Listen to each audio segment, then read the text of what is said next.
Put the phone on the paper.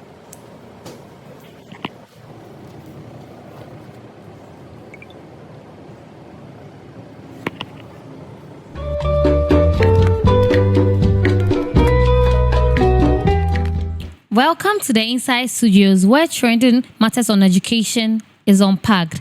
Today, we will discuss some issues such as the BC and the malpractice saga going on and ways to curb this examination malpractice. We'll also look at some reasons that amount to the BC malpractice. With that, I have 5 panelists that I'm here with to explore whatever we are about to discuss in relation to mass media and society. My name is Justina Nadole Brown, and I'm your host for today. Welcome, Kelvin. Thank you. How are you doing? I'm very good. Yes, All right, fine, thank you. We have Joanne here. Joanne, I like your hair. Thank you. And then Jessie here. Yeah, thank you. We have Kate here and Joanne. So, can you tell me that here you wrote your BC? I think I wrote my BC back in 2021. Yeah. 2021. Joanne, when did you write your BC? 2021. Okay, so during the time we were writing your BC, were there any cases of malpractice? Oh yeah, a lot of cases. Even there were points where they had to bring in officers from outside and all that. Yeah, there were so many cases. There were a lot of cases. Most of the times, there are rumors that some of the schools themselves partake in the malpractice. How true is that? Yeah. Some of the cases were like that. Somehow. Yeah, there were cases like that. Okay, Jesse, do you have anything to say about that? About the school trying to help the BC candidates to pass and all of that by giving them answers or whatever means, paying invigilators? Yeah, I heard some schools do give the students the answers to the questions in order for them to pass, but I don't know how true that is, but that's what I've heard. Joanne, do you have anything to say about that? Well, with my experience during my time of BEC, we didn't really have the chance to copy and all that because the invigilators were very strict and the questions were so tough and most of us didn't know what to do. And then there was an issue in the center I was writing that someone had leaked the paper, so it made the invigilating very strict, so it prevented us from copying and cheating. Okay. Yeah. But if you study with the 2026 BC, examination malpractice crisis is dominating the headline. Is this something that we should be worried about? And do you guys have any ways or plans you think we can curb it? Yeah, so let's talk about, first of all, I want to bring light to media representation. Media representation is somehow like what the media portrays, how the BC malpractice and everything is like. So it's like, it's an individual something. A student is the one who is being involved in the malpractice. It's his choice to be involved in the malpractice. But they forget to add that when it comes to the system, as in like in a classroom, they could have 100 students in a classroom writing BEC. But it's a very small and tiny classroom that is very easy for malpractice, copying, all those stuff to go on. So if we talk about malpractice, they always forget to bring the system into it. Because I think, in my perspective, I think that sometimes the system is not working. All right. So about the media using agenda setting to let the malpractice saga dominate the headlines, what do you have to say about that? Is that some of the reasons other people are motivated to also cheat? No, I wouldn't say that's what, because the media is also mostly talking about malpractice. So I don't think that's what's motivating the students to cheat. I think what's motivating the students to cheat is fear. Fear. Yeah, fear of Failure. whatever is coming, fear of failure, fear of whatever is coming in the examination, all that. Yeah. All right. John, do you have anything to say? Yeah, so to add to that, I would like to throw more light on the agenda setting. Agenda setting is a case which tells us what to think about, what is important. So with the media, with the leaks is when the examination papers come out before the day of the examination. The media it prioritizes the CCTV cameras and the security. Yeah. it's instead of us focusing on why the student cheats, why the exams is so hard that makes the student cheat, they are rather focusing on the security aspect and the CCTV Don't you think, aspect. to some extent, it's lack of preparedness? Jesse, do you have anything to say? I do. Actually, Let me hear you. you see, even in an examination, you cannot say the student was not prepared enough because some students are there who actually are prepared to write the exams. Okay. So some of them feel like maybe I didn't have enough time to prepare, so I would rather cheat than fail. And then in the end, they'll be like, okay, maybe the exams was too hard or I wasn't prepared enough. The questions were difficult. I couldn't do this. I couldn't do that. All right. John, do you have anything to say? Yeah. There's nothing like the students wasn't prepared enough. Okay. We all know BEC is something that you gone to school for about like 13 years and you're writing. So there would be this, definitely, there will be this care, there will be this pressure, there will be this tension. Somebody will be prepared, all right, but then there's this fear and this tension. In such a case, you cannot say the person is not prepared. The person is Sure. well prepared, but just the tension and the pressure all together. Yes, do you understand? All right. Do you think the teachers are not doing what they are supposed to do, or the teachers are not teaching hard enough to make them prepared to write the final examination? Because the hike in examination malpractice, especially in 2026, is very, very high. Yesterday, I was reading an article online where a boy named Georgina wrote BC for the girlfriend. A boy named George, wrote BC for the girlfriend called Georgina. There was another incident of the twins exchanging papers. So I think we should be worried why all of a sudden there's a hike in examination malpractice. So for the 2026 BC, I know that we've all seen for the papers everything so far. What do you think the feedback from the students is like? After like you see, most examinations, when it happens like that, mostly after more practice and everything, it goes well for you. Every student will come, oh, it was easy, but at the end of the day, it's not what it was they were expecting. So Okay. yeah. Sometimes the feedback from the students, it doesn't really tally with the results they get. Is it that the teachers or the examiners mark with iron hands, or the students didn't write, or I don't know. So do you have anything to say about that, Jesse? So if you can remember last year, a girl was interviewed after one of the BC papers and she was Right. like, the invigilators were sobs, they helped them. This was like, True. she was praising them on how they helped them during the exam. But it's not about the examiners having iron hands. You see, a lot of people write the BC every year. And you can say there are more students than there are people to mark.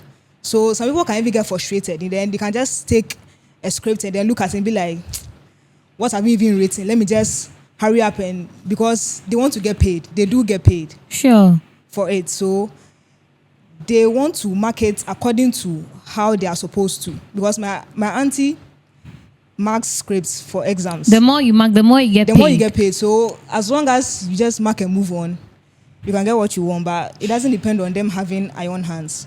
Okay.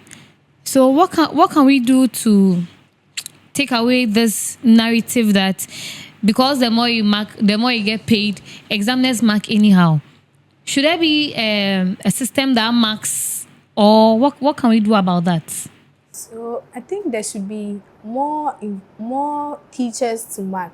There should be more teachers, and then they should reduce the amount of papers they give to a particular person. There should be a limit, because if they tell you there is no limit, the number of papers you mark is the money they give you. Everyone would want to mark a lot of papers to get a lot of money. So there should be a limit to the number of papers a person can mark.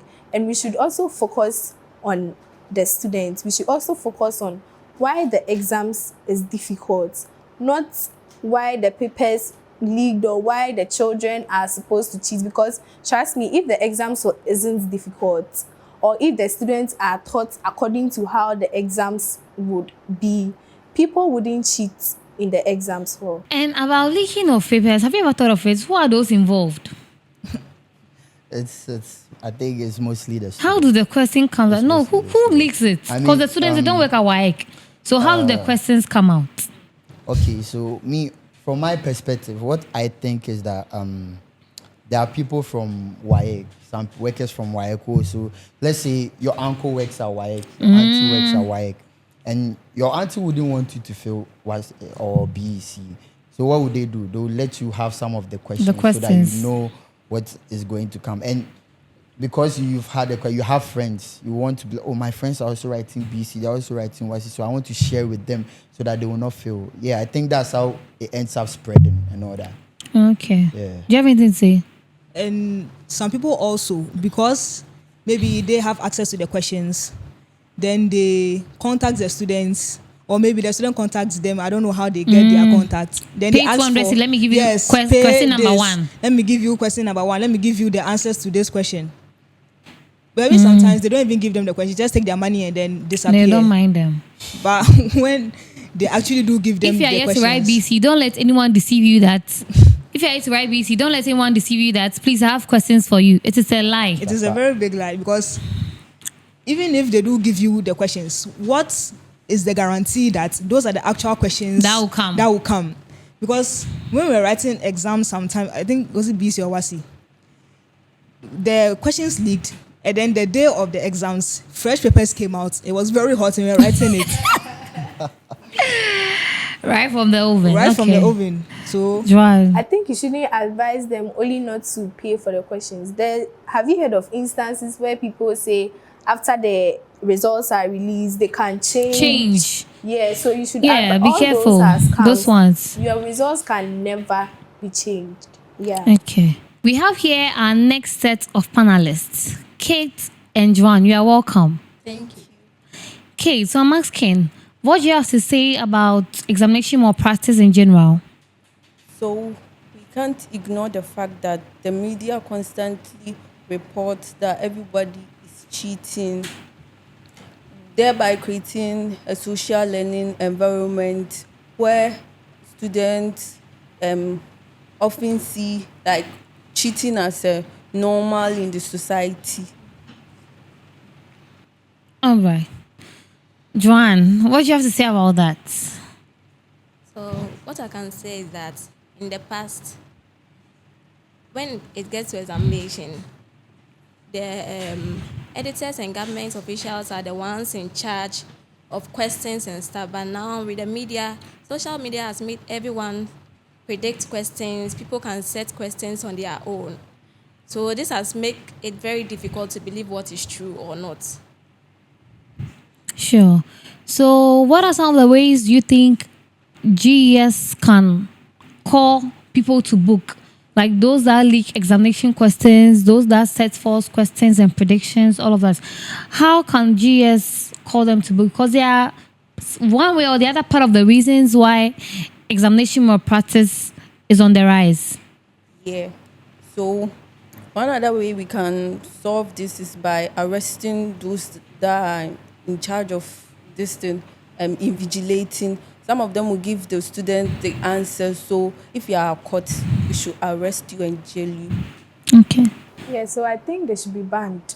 They should be banned. Yes, they should ban the invigilator from invigilating in the Forever. Maybe it could be for maybe 5 years or so, because when someone is not used as an example, Others will learn. yes, so he should be used as an scapegoat to prevent others from, yeah. Joanne, do you have anything to say about that? Okay, so as my sister said, that's the same way. So strict rules has to be given to the invigilators so that they will be aware that whenever malpractice is being caught, they may lose their job or they may not be allowed to invigilate in any exams again. So the teachers that pretend to be students and take money to write some of the papers for students, what do you have to say about that? Should their license be revoked forever or for some number of years? Why should a teacher write an exam for a student? It doesn't make sense. Yes, the person should be revoked, because it shows that you're 15 years or 13 years in school, you cannot make an account of it because the BEC is you indirectly making account of all your years of your primary and your JHS school. So if you cannot write exams, why is somebody supposed to write for you? The person should be revoked. Yeah. Okay. John, It's the same thing as they said. the same thing as you Yes. said. Now, to my two panelists, I would like to ask you the year you wrote your BC and how was your experience like? Share in general. What was your experience like? So I wrote my BC 2020 and wasn't that easy because spending how many years? 13. 13 years and you're going to write Yeah. exams and 2 people per day. Per day. It's not easy. Yes, It's not yes. I was thinking that maybe we could appeal to the government or something because 2 Yeah. papers per day and 1 week to account for 13 years. Don't you think it's too much? And it's also 9 papers too. Yes. Nah. That could even be a factor that leads to what makes a student cheat and fail. Yeah, and the pressure too because writing 9 papers in a week, In a week, too much. yeah, it's too much. My time too, there's a lot of pressure on me like that. And as a firstborn, you know that you want to try to set the standards, make the family proud, and all of that. So there was a little pressure, not a little, there's a lot of pressure on me. And you know, remember before I wrote BC, there was COVID, and we stayed in the house for months before school resumed. So catching up, trying to be a student again, because we were on student during that time, trying to be a student again, all of that. Joanne, can you also share your experience? From my experience, during the COVID, we went for some long break for some months. So when we resumed, we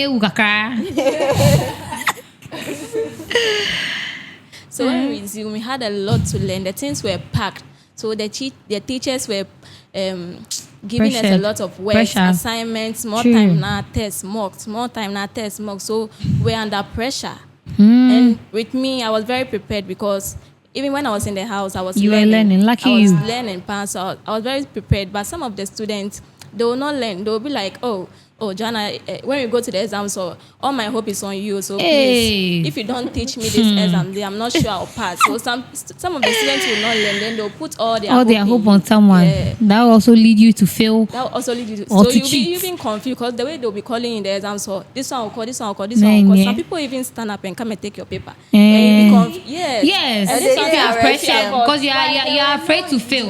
There'll be vigilators, but you're afraid to fail. So when you some takashi vimbi, So if you're masa, afraid to, me actually papers you have is to go and here. steal somebody's paper. Oh, it So at the happens. end, you see, you will be the person that they'll call. That will they'll be in catch you. trouble, They will not true. see that So person. that shouldn't be encouraged. That's At why all. I'm saying that the media should focus on the process, not on papers are leaking, students are cheating. There should be more educational activities. There should be more textbooks. There should be more teachers. There should be well-educated teachers who will be able to explain everything well into detail and make sure every student understands the And they must lecture. also pay the teachers well not to take their poor money.